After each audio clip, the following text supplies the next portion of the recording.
Hello, everybody. It's Maniac Plays Games. Today, we're going to be talking about the concept of a connected campaign world in tabletop role playing games such as Dungeons and Dragons or Pathfinder, Daggerheart, or Drawsteel.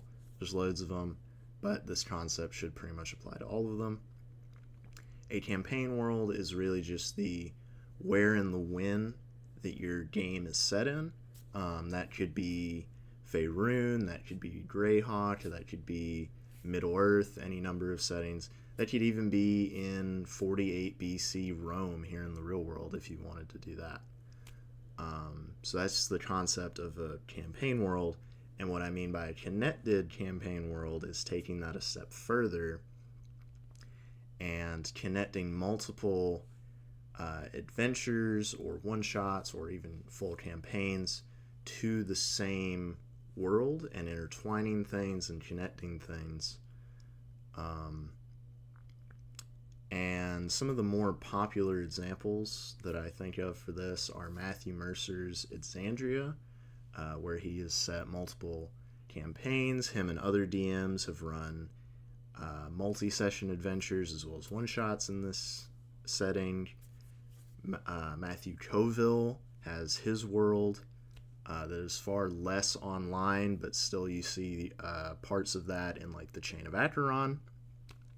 Loads of DMs have done this, but what's hard about doing this, I think, is considering the impact that your players have on the world. And what I mean by that is I think it's really easy to sit here and come up with lore of, and this will vary what's easy or difficult for an individual person, but I think it's rather easy to come up with lots of lore and history for a world if you're making all the decisions. But as soon as you bring in another person, especially 5 other people who now have all this player agency, things change exponentially far more than you could ever predict. How is the world going to be affected when your players in 48 BC Rome, or wherever they are in 48 BC, kill Julius Caesar 4 years before he's meant to become dictator for life? Maybe Rome remains a republic. Maybe someone like Brutus becomes in charge, or another senator takes power, or maybe someone else that we've never heard of. And I think before I get too far ahead of myself, I kind of want to explain what the inspiration for this whole topic is. And that's that in my freshman year of college, I had a wonderful chemistry professor who has been playing D&D since the original version of Advanced Dungeons and Dragons. He's been putting groups through his same world basically just as long. He also has a setting that is the real world history, but with D&D magic and creatures. That world is what inspired me to do it. And what really captured my imagination about the things he was telling me is this ripple effect that the players can have. One of his players accidentally created a disease that ended up spreading and becoming his world's version of the bubonic plague. And that was something that player had no idea even in the campaign that he was in, but he had set things into motion that resulted in that. Another player, he said, had inspired England to go to war with France, which led to loads and loads of encounters with French and British soldiers in games and campaigns after that. And what I'm sort of getting at here is that we as dungeon masters can get our players to help us world build and help us make our games feel more real. It's complicated, I'm not going to lie. It can be very complicated. That professor of mine said he had loads of spreadsheets to keep track of everything, when and where everything was. I don't go into that much depth with mine, but I'm also still newer to it. And there's a lot to keep track of. Matthew Mercer even cited that as a reason why he wanted to take a bit of a break from Exandria. So even even the people who are doing this for a living think it's a lot. So it's just something to keep in mind. But is it worth it? Is, I think, the big question we have to ask. And I think to answer that, I have to tell another story. So in my own game, I started my campaign in 48 BC, Alexandria, Egypt. And if you don't know, there was a lot of, for lack of a better word, turmoil, bit of an understatement, but turmoil and fighting going on in that time over who would be ruler of Egypt. And the players are right in the middle of it. They got to fight in the Battle of Alexandria. They started heading towards Giza and ended up being a part of the Battle of the Nile. For various reasons that are a topic for another video, they decided that they wanted to assassinate Julius Caesar.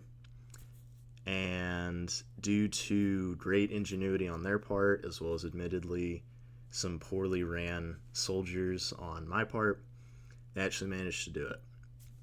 And I knew even in that third session of this new campaign, hey, my players have changed my world forever, for better or for worse.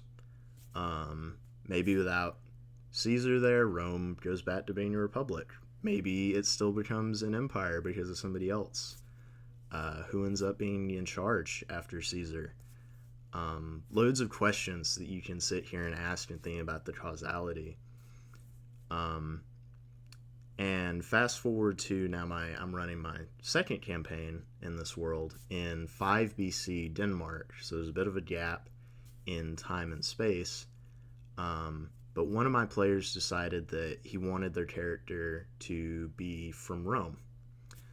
So I got to sit down and have a great conversation with him about the lore of, like, hey, Julius Caesar has been murdered, there's discontent, there's civil unrest over who's going to be in charge.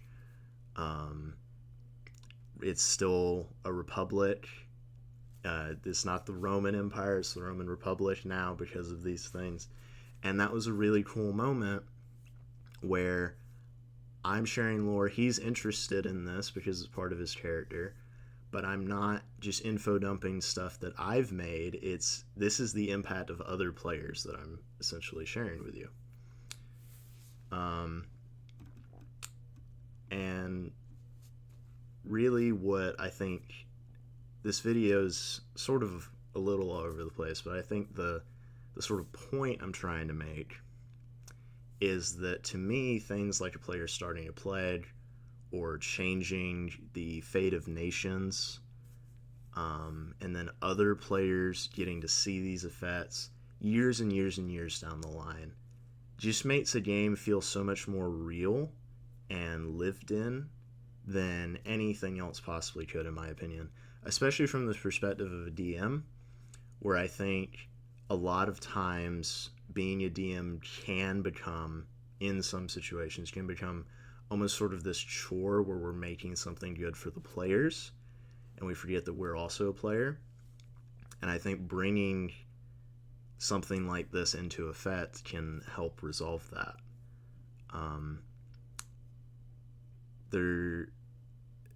We're sort of sharing the task of world building with our players, and it makes it less burdensome, in my opinion.